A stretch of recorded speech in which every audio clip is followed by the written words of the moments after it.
Hi, I'm Brittany with WTI, and everything looks better with a fresh coat of paint. And this Rust-Oleum Universal paint can is really, really good.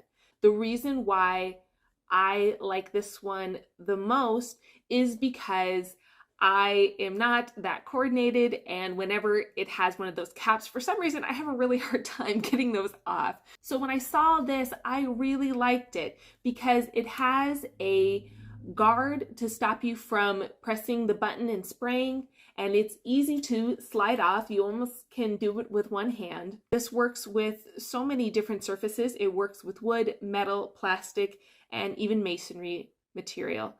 I use it the most for metal. I've started making candles, and I've been making it out of recycled goods such as tin cans.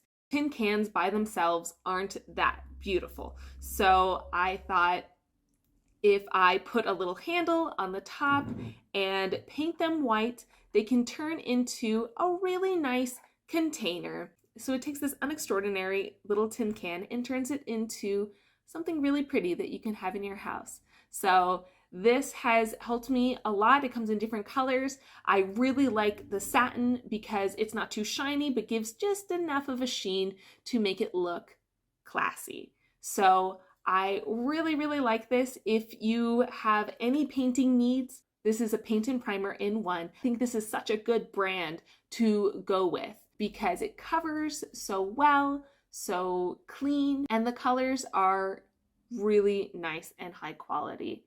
And that's my point of view.